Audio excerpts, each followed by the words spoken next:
എല്ലാവർക്കും നമസ്കാരം. മറുനാടൻ പ്രേക്ഷകർക്ക് സ്വാഗതം. MS വേണുഗോപാലാണ് ചർച്ചയിലുള്ളത്. സാർ നമസ്കാരം. നമസ്കാരം. ഗവർണർ രാജിന് അന്ത്യം എന്ന് പറയുന്നൊരു തലക്കെട്ടോടുകൂടി കഴിഞ്ഞ ദിവസം വാർത്താ മാധ്യമങ്ങളൊക്കെ റിപ്പോർട്ട് ചെയ്തു. സുപ്രീം കോടതിയുടെ ഒരു സുപ്രധാന വിധി വന്നിരിക്കുന്നു. ഗവർണർ എന്ന് പറഞ്ഞാൽ സംസ്ഥാന സർക്കാരിന് താഴെയാണ്. സംസ്ഥാന സർക്കാരാണെങ്കിൽ അല്ലെങ്കിൽ ജനങ്ങളാൽ തിരഞ്ഞെടുക്കപ്പെട്ട സർക്കാരാണ് കാര്യങ്ങൾ തീരുമാനിക്കേണ്ടത്. അത് പ്രധാനമായും തമിഴ്നാട് കൊടുത്തിട്ടുള്ള കേസുമായി ബന്ധപ്പെട്ടാണ് വിധി വന്നത്. 10ഓളം ബില്ലുകൾ അവിടുത്തെ ഗവർണർ തടഞ്ഞു വെച്ചിരിക്കുകയായിരുന്നു. മാത്രമല്ല ഈ ബില്ലുകളെല്ലാം പാസ്സായതായും സുപ്രീം കോടതിയുടെ വിധി വന്നിരിക്കുന്നു. സത്യത്തിൽ നമ്മൾ രാഷ്ട്രപതിയുടെ റെപ്രസെൻറ്റേറ്റീവായിട്ടും ഹെഡ് ഓഫ് ദ സ്റ്റേറ്റ് ആയിട്ടുമാണ് ഗവർണറെ കൺസിഡർ ചെയ്യുന്നത്. അങ്ങനെ ഒരു സാഹചര്യത്തിൽ സുപ്രീം കോടതിയുടെ വിധി സത്യത്തിൽ കോടതി വിധികളെ അംഗീകരിക്കുക എന്നുള്ളതാണ് എല്ലാ കാലത്തും ഒരു ജനാധിപത്യ വേദിയിൽ വേണ്ടുന്നത്.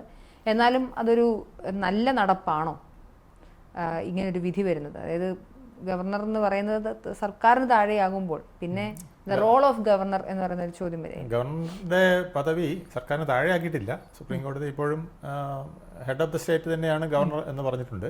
പക്ഷേ ആ ഹെഡ് ഓഫ് ദ സ്റ്റേറ്റിന് എത്ര നാൾ ഒരു ബില്ല് പിടിച്ചു വെക്കാം എന്നുള്ളതിനെക്കുറിച്ചൊരു പരിധി വേണം എന്നാണ് തമിഴ്നാട് സർക്കാരും ഇപ്പോൾ അതിന് പിന്നാലെ കേരള സർക്കാരും പോയിട്ടുണ്ട്. അത് ചിലപ്പോൾ മെയിൽ ഇപ്പോൾ ആ ബെഞ്ച് വെക്കേഷൻ കഴിഞ്ഞുള്ള ബെഞ്ചിൽ അത് വരും. മിക്കവാറും അത് അനുകൂലമായൊരു വിധി തന്നെ, ഇതിനെ ചുവട് പിടിച്ചായതുകൊണ്ട് അനുകൂലമായൊരു വിധി തന്നെ വരാനാണ് ചാൻസ്. അപ്പോൾ സുപ്രീം കോടതി പറഞ്ഞത് ഗവർണർക്ക് ചെയ്യാവുന്നത് ഒന്നുകിൽ ഇത് ഒരു ബില്ല് വരുമ്പോൾ അത് അക്സെപ്റ്റ് ചെയ്യാം, കൺസെൻറ്റ് കൊടുക്കാം. അല്ലെങ്കിൽ അദ്ദേഹത്തിന് ഇത് തൃപ്തികരമല്ല എന്ന് തോന്നുകയാണെങ്കിൽ ഗവർണർക്ക് ഇത് പ്രസിഡന്റിനെ അയക്കാം, പ്രസിഡന്റിൻ്റെ നിർദ്ദേശങ്ങൾക്കായിട്ട് അയക്കാം. അല്ലെങ്കിൽ ചെയ്യാവുന്നത് ഈ ബില്ല് നേരെ തിരിച്ച് കേരള ഗവൺമെൻറ്റിന് തന്നെ, അല്ലെങ്കിൽ ഏത് ഗവൺമെൻറ്റാണോ സ്റ്റേറ്റ് ഗവൺമെൻറ്റിന് തന്നെ തിരിച്ചയക്കുക. അത്തരം സന്ദർഭങ്ങളിൽ സ്റ്റേറ്റ് ഗവൺമെൻറ് എന്തെങ്കിലും മാറ്റത്തോടു കൂടിയോ മാറ്റമില്ലാതെയോ ആ ബില്ല് വീണ്ടും വീണ്ടും പാസ്സാക്കി നിയമസഭ പാസ്സാക്കി ഗവർണറുടെ മുമ്പാകെ കൊടുത്താൽ ഗവർണർക്ക് അത് ഒപ്പിടുക മാത്രമേ നിർവാഹമുള്ളൂ എന്നുള്ളതാണ്. അപ്പോൾ ഗവർണർക്ക് ഒരു കൂച്ചുവിലങ്ങ് ചെറുതായിട്ട് വന്നിട്ടുണ്ട്. പക്ഷേ അത് അനിവാര്യമാണെന്നാണ് സ്റ്റേറ്റ് ഗവൺമെൻറ്റുകൾ ആവശ്യപ്പെടുന്നത്. അത് ശരിയായ അർത്ഥത്തിലാണെങ്കിൽ അത് അനിവാര്യമാണ്. പക്ഷെ തെറ്റായ അർത്ഥത്തിലുള്ള ബില്ലുകൾ, ഇപ്പോൾ മനോജ് ചോദിച്ച പോലെ തെറ്റായ ബില്ലുകൾക്ക് അങ്ങനത്തെ ഒരു പരിധി അപ്പോൾ വരില്ലേ എന്നുള്ളതാണെങ്കിൽ അതും ഒരു പ്രശ്നമാണ്. ഞാനത് ചോദിക്കാനുള്ള സാഹചര്യം, ഇപ്പോൾ നമ്മുടെ ആരിഫ് മുഹമ്മദ് ഖാൻ ആയിരുന്നു ഇതിന് മുൻപുണ്ടായിരുന്ന ഗവർണർ. അദ്ദേഹം അധികാരത്തിൽ സമയത്ത് പലപ്പോഴും ഈ സംഘടനം, അതായത് സർക്കാരും ഗവർണറും തമ്മിലുള്ള പോര് അത് തുറന്ന രീതിയിൽ തന്നെ പൊതുജനങ്ങൾക്ക് മുന്നിൽ വിസിബിൾ ആവുന്ന ഒരു സാഹചര്യം ഉണ്ടായിരുന്നു. ഇത് വന്നിട്ടുണ്ടായിരുന്നതിൻ്റെ പ്രധാന കാര്യങ്ങൾ കുറച്ച് അദ്ദേഹത്തിൻ്റെ പ്രാഗൽഭ്യ പ്രശ്നങ്ങളോ കാരണങ്ങളോ ഉണ്ടെങ്കിൽ പോലും സർക്കാർ അവരുടെ ആളുകളെ ഇഷ്ടമുള്ള യൂണിവേഴ്സിറ്റികളെല്ലാം ഉണ്ടാക്കി അതിലെല്ലാം ഇവരുടെ ആളുകളെ വൈസ് ചാൻസലർമാരായിട്ട് നിയമിക്കുന്ന സാഹചര്യങ്ങൾ ഉണ്ടാവുന്നു. ഇഷ്ടമില്ലാത്ത ആളുകളെ തള്ളിക്കളയുന്നു. അതിനകത്ത് ക്രയവിക്രയങ്ങളൊക്കെ സ്വജനപക്ഷപാതം കാണിക്കുന്നു. ഇങ്ങനെ വരുന്ന സാഹചര്യങ്ങളിൽ അതിനെ എക്സ്പോസ് ചെയ്ത് കാണിച്ചത് സത്യത്തിൽ ആരിഫ് മുഹമ്മദ് ഖാനാണ്. അപ്പം ഇങ്ങനെ വരുന്നൊരു സാഹചര്യത്തിൽ ഗവർണർക്ക് റോൾ ഉണ്ടെന്ന് സത്യത്തിൽ മനസ്സിലാവുന്നത് ഇങ്ങനൊരു ഘട്ടത്തിലാണ്. അപ്പം ഒരു ഗവൺമെൻറ് രൂപീകരിക്കപ്പെടുന്നത് തീർച്ചയായിട്ടും ജനങ്ങളുടെ വോട്ടോടു കൂടിയാണ്. പക്ഷേ ഗവൺമെൻറ് അധികാരത്തിൽ വന്നു കഴിഞ്ഞാൽ ഗതികേടെന്ന് പറയട്ടെ, ഗവൺമെൻറ് തറ പറ്റിയില്ലെങ്കിൽ, തൂക്കുമന്ത്രിസഭയൊന്നുമല്ല, അങ്ങനെ തറ പറ്റിയില്ലെങ്കിൽ 5 വർഷം കഴിഞ്ഞേ ജനങ്ങൾക്ക് എന്തെങ്കിലും ചെയ്യാൻ പറ്റുകയുള്ളൂ. ഇൻ ബിറ്റ്വീൻ ഈ 5 ഇയേഴ്സിനുള്ളിൽ സർക്കാരിൻ്റെ ഈ ബെല്ലും ബ്രേക്കുമില്ലാതെ പോകുന്നൊരു സർക്കാരിനെ ഏതെങ്കിലും തരത്തിൽ നിയന്ത്രിക്കാനോ അല്ലെങ്കിൽ ഒന്ന് പിടിക്കാനോ ചോദ്യം ചെയ്യാനോ അല്ലെങ്കിൽ ഒന്ന് സ്ക്രൂട്ടിനി നടത്താനോ ഒക്കെ ഉള്ളൊരു സാധ്യതയുള്ളത് പിന്നെയും ഈ ഗവർണർക്കാണ്. അപ്പം അങ്ങനെ ഒരു സാഹചര്യം വരുമ്പോൾ ഗവർണറുടെ അധികാരപരിധികൾ കുറച്ചാൽ അത് സത്യത്തിൽ ഗുണപ്രദമായിരിക്കുമോ അല്ല പോസിറ്റീവായിരിക്കും അല്ലെങ്കിൽ നെഗറ്റീവായിരിക്കുമോ? ഗവർണറുടെ അധികാരം കുറയ്ക്കുന്നത് ശരിയല്ല, നിയമസഭയുടെ അധികാരം കുറയ്ക്കുന്നതും ശരിയല്ല. അപ്പോൾ ഇവിടെയൊക്കെ ഈ ജനാധിപത്യത്തിലെ ഒരു പ്രശ്നം, ജനാധിപത്യത്തിൽ താൻ പ്രമാണിത്വത്തിനും താൻ പോരിനും അവസരം ഇല്ല എന്നുള്ളതാണ്. പക്ഷേ ഇവിടെ സംഭവിക്കുന്നതല്ല, താൻ പ്രമാണിത്വവും താൻ പോരുമാണ് നടക്കുന്നത്. സ്റ്റേറ്റ് ഗവൺമെൻറ് പിടിവാശി നടത്തുന്നു, ഞങ്ങൾ ഉദ്ദേശിക്കുന്ന പോലെ യൂണിവേഴ്സിറ്റികൾ പോകണം. അപ്പോൾ ഗവർണർക്ക് പരാതി ലഭിക്കുന്നു, യൂണിവേഴ്സിറ്റികളെ നിഷ്പക്ഷമായിട്ടല്ല കൊണ്ടുപോകുന്നത്, അല്ലെങ്കിൽ യൂണിവേഴ്സിറ്റിയെ വിദ്യാഭ്യാസപരമായിട്ട് ഉന്നമനത്തിലെത്തിക്കുന്ന വിധത്തിലുള്ള ആൾക്കാരെ അല്ല നിയമിക്കുന്നത്, ശുപാർശ പിൻവാതിൽ നിയമനം പോലെ നടത്തുന്നു. അതുപോലെ തന്നെ VC-മാരെ തന്നിഷ്ടക്കാരെ കൊണ്ടുവന്ന് തിരുകുന്നു. ഇത്തരത്തിൽ സെർച്ച് കമ്മിറ്റി എന്ന് പറയുന്നത് ഗവൺമെൻറ്റിന് ഇഷ്ടമുള്ളവരെ വെച്ചിട്ട് ഒരു സെർച്ച് കമ്മിറ്റി ഉണ്ടാക്കി അവർക്ക് താല്പര്യമുള്ളവരെ കൊണ്ടുവന്ന് നിയമിക്കുന്നു. അപ്പോൾ ഇതൊക്കെ നെഗറ്റീവ് തന്നെയാണ്. ആ നെഗറ്റീവിനെ തടുക്കാനായിട്ട് ഗവർണർ ഉപയോഗിച്ച മാർഗം പിന്നെ ആ ബില്ലുകൾ തടഞ്ഞു വയ്ക്കുക എന്നുള്ളതായപ്പോൾ അത് സുപ്രീം കോടതി സമീപിച്ചപ്പോൾ സുപ്രീം കോടതിക്ക് മറ്റൊന്നും പറയാൻ പറ്റില്ല. അല്ലെങ്കിൽ ഗവർണർ അങ്ങനെ അനിശ്ചിതമായി ബില്ലുകൾ തടഞ്ഞു വെച്ചോട്ടെ എന്ന് പറയാൻ പറ്റില്ല. കാരണം ജനങ്ങളുടെ അഭിലാഷമില്ലാതെയാണെങ്കിൽ പോലും തിരഞ്ഞെടുക്കപ്പെട്ട നിയമസഭ ഒരു ബില്ല് പാസ്സായി കഴിഞ്ഞാൽ അത് ജനങ്ങളുടെ ഈ അഭിലാഷമായിട്ട് മാറുകയാണ്. അപ്പോൾ സർക്കാരിന് അങ്ങനെ വാദിക്കാം. അങ്ങനെ വാദിക്കുമ്പോൾ ഇതിന് ഗവർണർക്ക് വിട്ടുകൊടുക്കാൻ ഗവർണർ ആ നിബന്ധനകൾ പാലിക്കാൻ ബാധ്യസ്ഥനായി വരികയാണ്. കാരണം സുപ്രീം കോടതിക്ക് മറ്റൊന്നും പറയാൻ പറ്റില്ല. ഗവർണർ അനിശ്ചിതമായി ഇത് പിടിച്ചു വെച്ചോട്ടെ എന്ന് സുപ്രീം കോടതിക്ക് പറയാൻ പറ്റില്ലല്ലോ.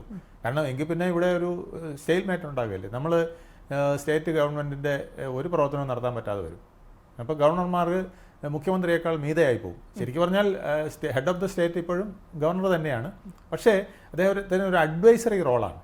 ശരിക്കും പറഞ്ഞാൽ അദ്ദേഹത്തിന് ഒരു ഉപദേശകൻ്റെ റോളാണ്. അപ്പോൾ ഒരു കാര്യങ്ങൾ ഇങ്ങനെയൊക്കെയല്ല അങ്ങനെ വേണമെന്ന് പറയാനൊക്കെ ഉള്ളൂ ചാൻസ്. അത് വീണ്ടും നിയമസഭയിൽ അവർക്കൊന്നുകൂടെ പരിഗണിക്കുമ്പോൾ ഗവർണർ പറയുന്നത് ശരിയാണെങ്കിൽ അക്സെപ്റ്റ് ചെയ്യേണ്ടതാണ്. പക്ഷേ പലപ്പോഴും അക്സെപ്റ്റ് ചെയ്യാറില്ല. തങ്ങളുടെ ഇഷ്ടം വീണ്ടും പാസ്സാക്കി വിടുകയും ഗവർണർ ഒരു പാവയായി ഇത് ഒപ്പിടേണ്ടി വരികയും ചെയ്യുന്നു. ഇപ്പോൾ വേറൊന്നും കൂടെ വന്നിട്ടുണ്ട്. ഇങ്ങനെ രണ്ടാമത് അയക്കുന്ന ബില്ലുകൾ ഗവർണർക്ക് പ്രസിഡന്റിന് അയച്ചു കൊടുക്കാൻ പറ്റില്ല. അപ്പം ഇനിയിപ്പോൾ ഒരു ആകെ ഉള്ളത് ഇനി ഇതൊരു തുരുതുരാ ഗവർണർ ഇഷ്ടമില്ലെങ്കിൽ പ്രസിഡന്റിന് അയക്കുന്ന ഒരു അവസ്ഥ വരുമെന്ന് എനിക്ക് തോന്നുന്നത്. ഇങ്ങനെയാണെങ്കിൽ ഇനി അതിന് നമ്മൾ ചിലപ്പോൾ സുപ്രീം കോടതി പോകേണ്ടി വരും. പ്രസിഡന്റിന് എത്ര കാലം ഇത് പിടിച്ചു വയ്ക്കാം, അല്ലെങ്കിൽ പ്രസിഡന്റ് ഇങ്ങനെ എഴുതുന്നത് ശരിയാണോ എന്ന്. പക്ഷേ അത് സുപ്രീം കോടതി പെട്ടെന്ന് അനുവദിക്കുമെന്ന് തോന്നുന്നില്ല. കാരണം അതൊരു ഇന്ത്യയുടെ മൊത്തം തലവനാണ്. അവിടുത്തെ വിധി അവിടുത്തെ ഒരു തീരുമാനം വളരെ നിർണായകമായതാണ്. പക്ഷെ എന്തായാലും ഇത്തരം പ്രവണതകൾ കാണിക്കുന്നത് ഹെഡ് ഓഫ് ദ സ്റ്റേറ്റ് ആയാലും പാർലമെൻ്ററി ഹെഡായാലും ജനാധിപത്യത്തിൽ പാലിക്കേണ്ട മര്യാദകൾ പാലിക്കുന്നില്ലാത്തതുകൊണ്ടാണ് ഇത്തരം തർക്കങ്ങൾ വരുന്നത്. ഈ തർക്കങ്ങൾ തീർച്ചയായിട്ടും ജനാധിപത്യത്തിന് ഭൂഷണമല്ല. ഫെഡറൽ ക്വാസി ഫെഡറൽ സംവിധാനമാണെങ്കിൽ പോലും അതിനും ഭൂഷണമല്ല. അവിടെ ഒരു പ്രധാനപ്പെട്ട ചോദ്യം വരുന്നത്, അതായത് ബില്ലുകൾ എന്നുള്ളിടത്താണ്. ഇപ്പോൾ ബില്ലുകൾ പാസ്സാക്കാത്തത് എന്തോ ഭരണചക്രത്തിൽ ഒരു നിശ്ചലാവസ്ഥ ഉണ്ടാക്കിയെന്നാണ് പറയുന്നത്. അങ്ങനെയാണെങ്കിൽ കെട്ടിക്കിടക്കുന്ന ഒരുപാട് ഫയലുകളുണ്ട്. കേരളത്തിൽ മാത്രമല്ല പല സംസ്ഥാനങ്ങളിലും ഉണ്ടാകും.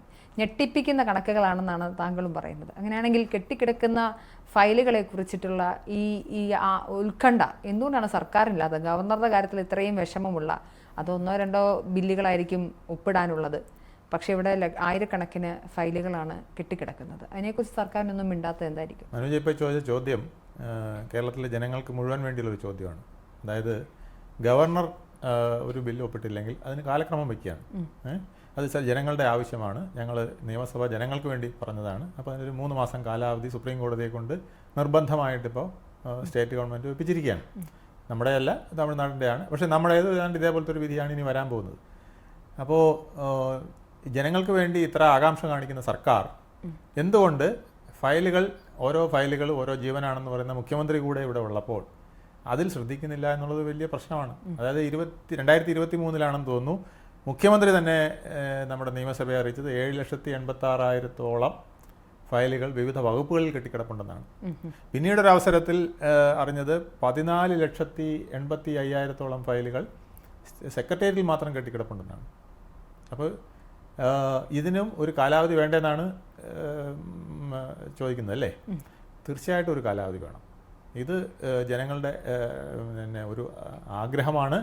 വർഷങ്ങളായിട്ട് ജനങ്ങൾ ആഗ്രഹിക്കുന്ന ഒരു കാര്യമാണ്. നമ്മൾ സർക്കാരിലേക്ക് ഒരു ആപ്ലിക്കേഷൻ കൊടുത്തു കഴിഞ്ഞാൽ അത് എത്ര നാൾ പിടിച്ചു വയ്ക്കാം എന്നുള്ളതിനെക്കുറിച്ച് കേരള സർക്കാരും ഇതുപോലത്തെ ഒരു വിധി പ്രഖ്യാപിക്കേണ്ടതാണ്.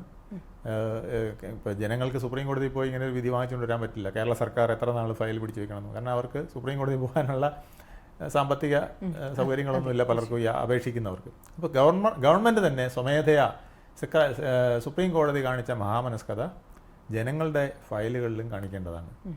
ഓരോ ഫയലും ഓരോ ജീവനാണെങ്കിൽ, ഓരോ പിടയുന്ന ജീവനാണെങ്കിൽ അത് തീർച്ചയായിട്ടും അത് പരിഗണിക്കപ്പെടേണ്ടതാണ്.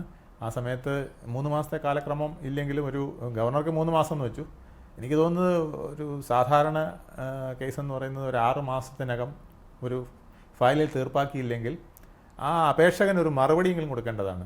നിങ്ങളുടെ ഫയലിൽ തീർപ്പാക്കാൻ കഴിയാത്തത് ഇന്നതുകൊണ്ടാണ് എന്നൊരു മറുപടി കൊടുക്കുകയും 1 വർഷത്തിനകം തീർപ്പാക്കിയില്ലെങ്കിൽ വകുപ്പ് അധ്യക്ഷൻ ഇതിന് റെസ്പോൺസിബിളായി വരികയും ചെയ്യുന്ന ഒരു ഡിസിഷൻ സ്റ്റേറ്റ് ഗവൺമെൻറ് എടുക്കേണ്ടതാണ്. സുപ്രീം കോടതി പ്രഖ്യാപിച്ച പോലെ ഒരു സുപ്രീം കോടതി ഗവർണർക്ക് 3 മാസം പറഞ്ഞിരിക്കുമ്പം സർക്കാർ ഉദ്യോഗസ്ഥന് 6 മാസത്തിനകം കഴിയുന്നത് തീർക്കേണ്ടതാണെന്നും 1 വർഷത്തിനകം ഒരു ഫയലിൽ നടപടി എടുത്തില്ലെങ്കിൽ അത് അതിൻ്റെ റെസ്പോൺസിബിലിറ്റി ഹെഡ് ഓഫ് ദ ഇൻസ്റ്റിറ്റ്യൂഷനായിട്ട് വരുന്ന വിധത്തിലൊരു ഉത്തരവ് വന്നാൽ കേരളത്തിൽ ഈ കെട്ടിക്കിടക്കുന്ന 7,86,000 വിവിധ വകുപ്പുകളെ ഫയലുകളും സെക്രട്ടേറിയറ്റിൽ കെട്ടിക്കിടക്കുന്ന 15 ലക്ഷത്തോളം വരുന്ന ഫയലുകളും എല്ലാം ക്ലിയർ ആകും എന്ന് തന്നെയാണ് എൻ്റെ വിശ്വാസം.